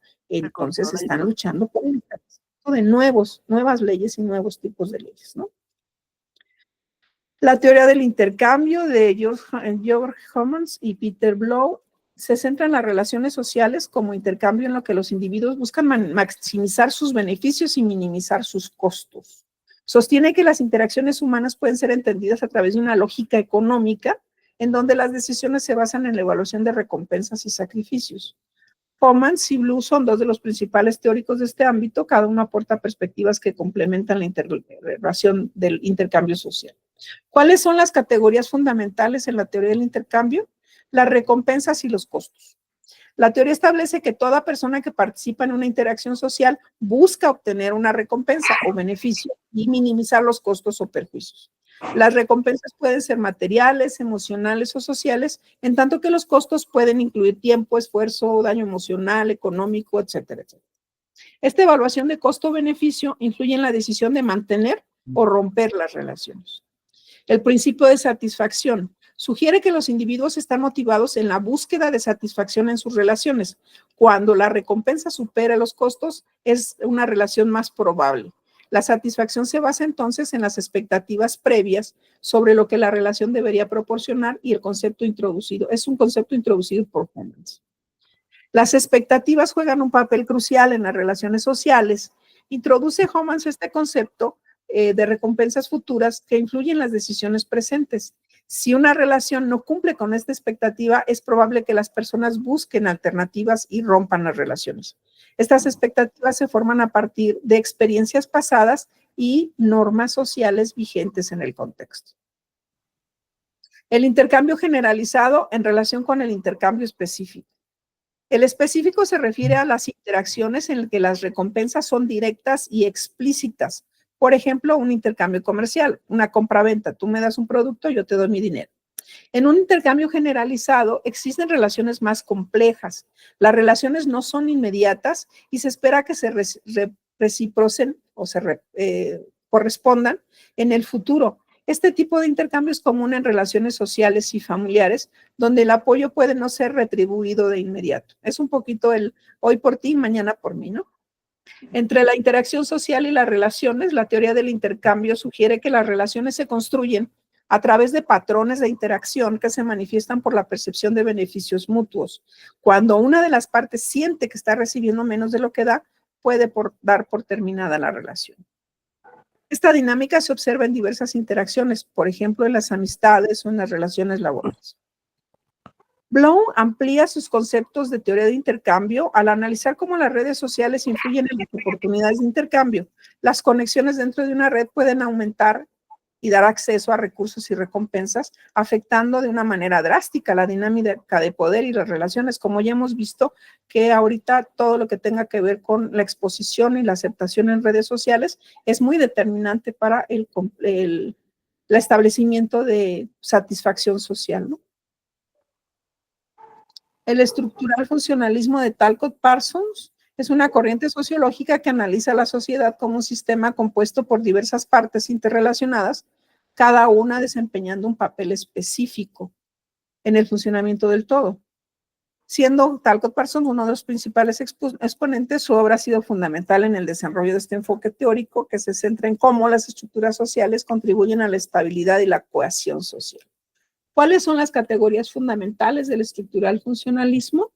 El sistema social, que se concibe como un sistema que se integra por diversas instituciones, familia, educación, religión, etcétera, que funcionan de una manera interdependiente. Cada institución tiene una función específica que contribuye al equilibrio del sistema.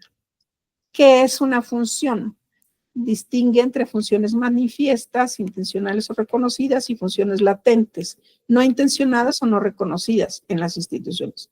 Las funciones manifiestas son aquellas que se perciben directamente, mientras que las latentes pueden tener efectos colaterales que no son evidentes ni inmediatos. La adaptación y el cambio, aunque el enfoque estructural funcionalista se centra en la estabilidad, también reconoce la importancia de la adaptación y del cambio social. Las sociedades deben adaptarse a nuevas condiciones para mantener su cohesión. Las normas y valores son el conjunto son sobre lo que se basa el funcionamiento de la sociedad, el conjunto de normas y valores que se comparten porque guían el comportamiento de los individuos. Estos elementos son fundamentales para la cohesión social. La interacción entre las partes, las diferentes partes de la sociedad, los individuos, los grupos, las instituciones, interactúan entre sí. Estas interacciones son esenciales para el mantenimiento del orden social.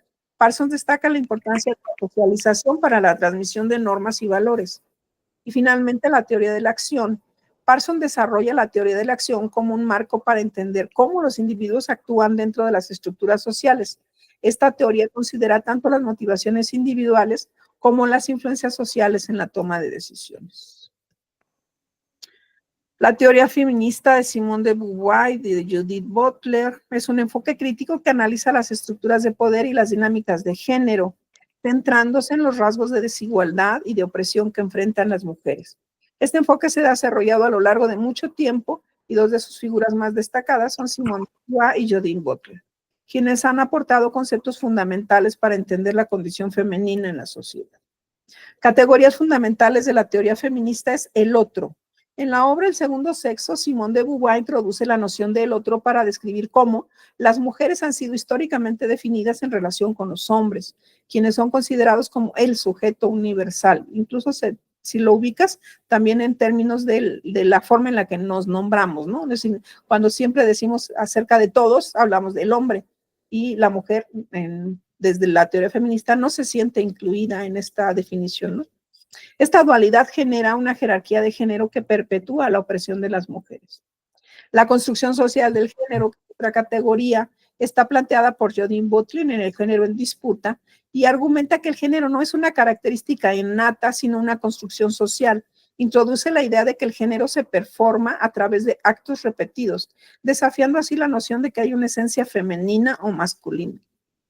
La interseccionalidad. Aunque Butler y Beauvoir son referentes en el feminismo, la interseccionalidad es un concepto importante dentro del feminismo contemporáneo que considera cómo el género intersecta con otras categorías sociales, como la raza, la clase, la sexualidad, influyendo en las experiencias de opresión. Esto fue popularizado por Kimberly Crenshaw en 1989. El empoderamiento y la autonomía. La teoría feminista busca no solo visibilizar la opresión, sino también empoderar a las mujeres para que asuman el control de su vida y sus decisiones, lo que implica un llamado a la acción social y política que permita transformar las estructuras que perpetúan la desigualdad. Y por supuesto que hacen una crítica a la heteronormatividad. Esta crítica es esencial en el pensamiento de Butler, quien cuestiona cómo las normas de género y sexualidad son impuestas y mantenidas culturalmente, abriendo un espacio para nuevas formas de identidad y relaciones más inclusivas. La bibliografía mínima es esta. Teoría del reconocimiento de Honneth. La teoría del reconocimiento, desarrollada por el filósofo alemán Axel Honneth, se centra en la importancia del reconocimiento social en la construcción de la identidad individual y en las relaciones interpersonales. De acuerdo con él, la lucha por el reconocimiento es fundamental en la formación de la autoestima y de la autonomía, y es un elemento esencial en la teoría social contemporánea. ¿Cuáles son las categorías en la teoría del reconocimiento? Por supuesto, el reconocimiento afectivo. Se refiere al reconocimiento que se recibe en las relaciones personales o íntimas, como la familia y la amistad. Este tipo de reconocimiento es crucial para la formación de la identidad, de la construcción del ser, del yo, que proporciona a la persona un sujeto de valía personal. El reconocimiento jurídico está asociado al de la igualdad de derechos en la esfera pública y el reconocimiento legal de las personas como ciudadanos.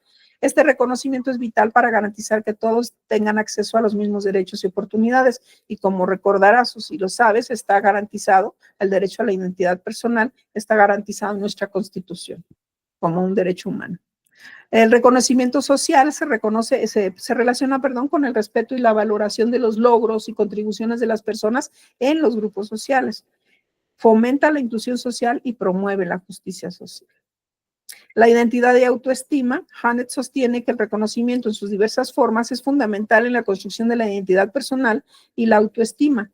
Cualquier falta de reconocimiento puede llevar a conflictos sociales y a la marginalización de ciertos grupos o los individuos, que luego terminan en situación de calle, ¿no? Por ejemplo. La lucha por el reconocimiento. La teoría postula que las luchas sociales, como las de género, raza y clase, son en gran medida luchas por el reconocimiento. Estos movimientos buscan visibilizar y reivindicar la dignidad de grupos históricamente oprimidos. La teoría de la reproducción social de Pierre Bourdieu fue desarrollada por el sociólogo francés Pierre Bourdieu y aborda cómo las estructuras sociales, especialmente aquellas relacionadas con la educación, perpetúan las desigualdades de clase a lo largo del tiempo. Sostiene que las instituciones, en particular el sistema educativo, desempeñan un papel central en la reproducción de la estructura social y en la perpetuación de la jerarquía de clases. ¿Cuáles son las categorías fundamentales en la teoría de la reproducción social? El concepto de capital cultural, el concepto de hábitus, el concepto de campo, el concepto de violencia simbólica, el concepto de reproducción social y el concepto de capital económico y capital social. El capital cultural es uno de los conceptos claves de Bourdieu y se refiere a todos aquellos conocimientos, habilidades, valores, educación y ventajas que una persona adquiere a través de su contexto social o familiar. Las familias de clase alta tienden a transmitir capital cultural a sus hijos, lo que les permite tener éxito en el sistema educativo y por consecuencia mantener su posición social. El hábitus es el sistema de disposiciones incorporadas que guían las acciones individuales, percepciones y gustos de las personas que se desarrollan a través de la socialización principalmente en la familia y en la escuela. El hábitus de una persona está estrechamente relacionada con su clase social. El hábitus no está bien escrito, debe ser los hábitos en una persona están estrechamente relacionados con su clase social y determinan en gran medida sus posibilidades de éxito en el ámbito académico, profesional, laboral, personal, etcétera, etcétera. El campo es el sistema de relaciones estructuradas, un ámbito social o institucional donde se desarrolla una lucha por un capital específico de ese campo, que puede ser capital económico, capital cultural o capital social. En el campo educativo, por ejemplo, los estudiantes compiten por el éxito académico que está mediado por su acceso al capital cultural y al hábitus que poseen.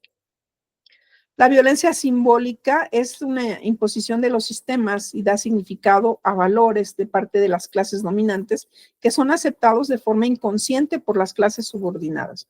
Esto ocurre en la educación, donde los estándares y conocimientos legítimos son los que favorecen a las élites, en tanto que las clases bajas se aceptan como normales a pesar de que son desventajas que les afectan a ellos. La reproducción social. Bourdieu sostiene que el sistema educativo no es un mecanismo de movilidad social, sino que de reproducción social. Reproduce las desigualdades. Las escuelas valoran y recompensan el capital cultural que las clases altas ya poseen, lo que perpetúa las jerarquías sociales y limita las oportunidades de los grupos marginados. Además del capital cultural, Bourdieu también explora el capital económico, que tiene que ver con los recursos financieros, y el capital social, que son todas aquellas redes de relaciones y contactos que se van generando a lo largo de la vida y que influyen en la posición y posibilidades de los individuos dentro de una sociedad en relación con su movilidad social. La teoría de la estructuración de Anthony Giddens, que fue desarrollada por Giddens, es un enfoque sociológico que busca integrar el análisis de las estructuras sociales con la agencia individual. Propone que las estructuras sociales no solo limitan la acción humana, sino que también son producto de la acción humana. La teoría de la estructuración es, por tanto, una forma de superar la dicotomía entre estructura y agencia. Para Giddens, las estructuras no son entidades externas a los individuos, sino un conjunto de reglas y recursos que los actores sociales reproducen continuamente a través de su comportamiento. A su vez, estos actores pueden modificar o alterar las estructuras, dando pie a un proceso dinámico de interacción entre individuos e estructuras sociales. Las categorías fundamentales de la teoría de la estructuración es la dualidad de la estructura. Uno de los conceptos centrales de esta teoría es la dualidad de la estructura, dado que sostiene que las estructuras sociales son a la vez medio y resultado de las acciones humanas. En otras palabras, las acciones sociales utilizan a las estructuras existentes como normas o recursos o instituciones para actuar, pero a través de sus acciones también reproducen o modifican esas mismas estructuras. Agencia y estructura. Giddens rechaza la visión determinista de las estructuras sociales como entidades que limitan completamente la agencia de los individuos. Para él, los individuos tienen agencia, lo que significa que son capaces de actuar de manera reflexiva y tienen capacidad de influir en las estructuras sociales a través de sus decisiones y acciones.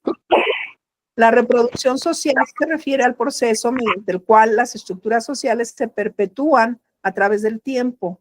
Aunque los actores sociales tienen agencia, sus acciones tienden a reproducir las normas, costumbres y reglas preexistentes, lo que asegura la continuidad de las estructuras. La ruptura con los patrones previos es muy, muy difícil. Las estructuras como reglas y recursos. Giddens redefine las estructuras como reglas y recursos que los actores emplean para interactuar en contextos sociales. Estas estructuras no existen independientemente de las acciones humanas, sino que se recrean constantemente a través del comportamiento repetido de los actores, volitivo o simulado. Tiempo y espacio. Giddens presta especial atención a los contextos espaciotemporales en los que ocurren las acciones. De acuerdo con él, las estructuras sociales solo existen a través del tiempo y el espacio, ya que dependen de la continuidad y repetición de las acciones en diferentes momentos y lugares. Cuando no se repiten o cuando no tienen espacio para reproducirse, dejan de existir. Y finalmente, la reflexividad. Los actores sociales no son simplemente ejecutores de normas o procesos o roles predefinidos, son reflexivos. Esto significa que constantemente pueden evaluar, valorar y ajustar su comportamiento de acuerdo con sus experiencias y circunstancias. La reflexividad, por tanto, es una capacidad crítica que permite modificar las estructuras y adaptarse a nuevas constituciones. La teoría de la simulación de Jean Baudrillard, propuesta por CES, aborda cómo las sociedades modernas han reemplazado la realidad por simulacros, es decir, representaciones que no tienen relación con una realidad preexistente. En esta visión, la simulación no es simplemente una copia de la realidad, sino una creación de una hiperrealidad que sustituye lo real. A través de los medios de comunicación, la cultura de masas y el capitalismo avanzado, las representaciones, imágenes, signos o símbolos se vuelven más reales que lo real mismo, lo que produce una distorsión de la experiencia humana. Baudrillard argumenta que vivimos en una sociedad donde los signos y símbolos, a través de la publicidad, los medios de comunicación, el entretenimiento, el mass media, las redes sociales, han llegado a ser más importantes que los objetos y significados originales que pretendían representar. ¿Cuáles son las categorías fundamentales en la teoría de la simulación? Simulacro, hiperrealidad, el fin de lo social, la desaparición de lo real y el sistema de medios. Un simulacro es una representación que no tiene referente en la realidad. En lugar de ser una mera copia de un objeto real, es una creación que ha reemplazado la realidad. Baudrillard define 3 órdenes de simulacro, primero, segundo y tercer orden, según se apeguen o distorsionen o nieguen la realidad. La hiperrealidad se refiere al estado en el que las representaciones, imágenes, símbolos o símbolos, se reciben más como reales que la realidad misma. En la hiperrealidad, los simulacros reemplazan por completo la experiencia de lo real, creando una realidad fabricada a partir de imágenes y signos. Un ejemplo claro de hiperrealidad es el consumo de imágenes mediáticas en lugar de una experiencia directa. Las imágenes de las redes sociales pueden parecer más auténticas que la vida cotidiana. El fin de lo social es otro concepto clave, donde la sociedad ya no está formada por interacciones reales entre personas, sino por simulacros que distorsionan las relaciones. Los medios y la tecnología crean realidades paralelas en las que las personas se relacionan con representaciones, no con otras personas. La desaparición de lo real. Baudrillard argumenta que la proliferación de simulacros y la hiperrealidad ha conducido a la desaparición de lo real. La realidad, según él, se ha visto suplantada por imágenes y signos que circulan en los medios y la cultura de masas, haciendo que lo real sea inaccesible. En lugar de experimentar el mundo directamente, vivimos en una constante representación de él. El sistema de los medios de comunicación juegan un papel central en la coerción en la creación de la hiperrealidad. Baudrillard sostiene que los medios no transmiten información de manera objetiva, sino que crean una realidad basada en simulacros que basan en las necesidades de consumo y entretenimiento.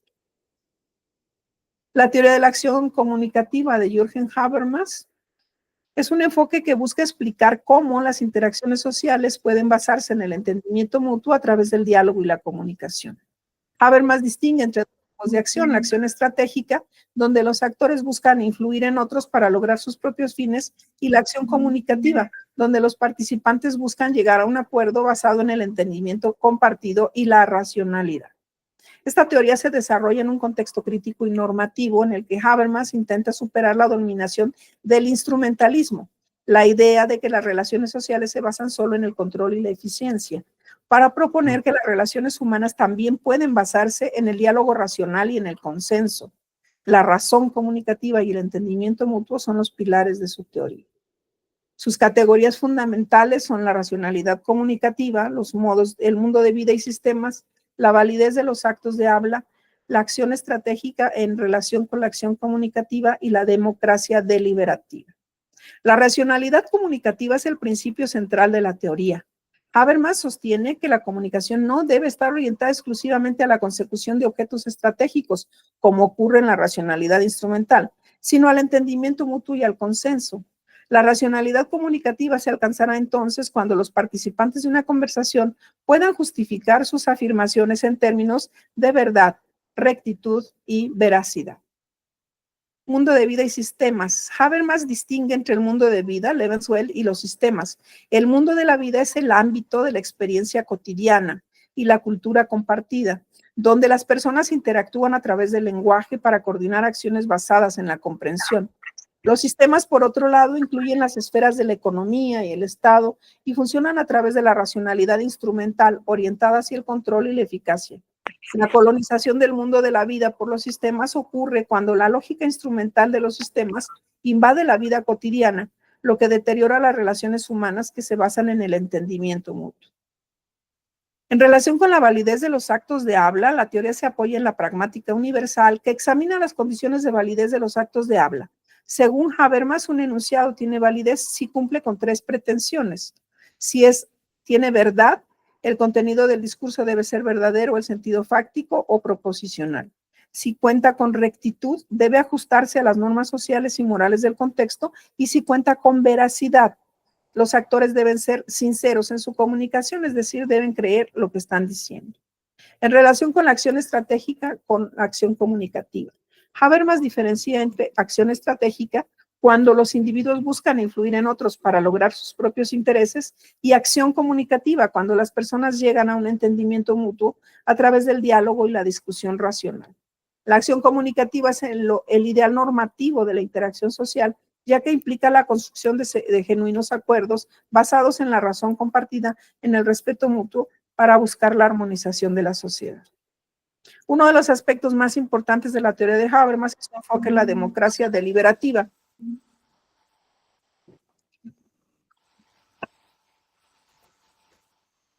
Permíteme un segundito. Que se basa en el principio de que las decisiones políticas deben ser el resultado de un proceso deliberativo en el que todos los ciudadanos deban tener la oportunidad de participar de manera equitativa. Este proceso implica el uso de la comunicación racional para resolver conflictos y la toma de decisiones colectivas. La bibliografía mínima, la teoría crítica de Max Adorno, de Horkheimer y Adorno. Me parece que estamos llegando al final de la hora. Déjame, de todos modos, esto te lo voy a dar. Me faltan estas 2, 3. Me faltan 3. Te voy a dar el material, de todos modos, de alguna manera las revisamos ya en el repaso de la tarea. Te las voy a poner en el chat para que puedas tener la presentación. Te pido de favor que las revises, porque a partir de ellas vamos a trabajar nuestra siguiente sesión. La siguiente sesión tiene que ver con ya propiamente lo que sería la sociología jurídica, el hecho de cómo vamos nosotros a emplear o aplicar la sociología, pero ya dentro del campo legal, de dónde viene y por qué vamos a poder trabajar lo legal desde lo sociológico y lo sociológico construyendo lo legal. ¿Quieres hacer algún comentario? Sé que fue una sesión aburridona en términos de que fue muy continua, pero sí era importante que las revisáramos todas porque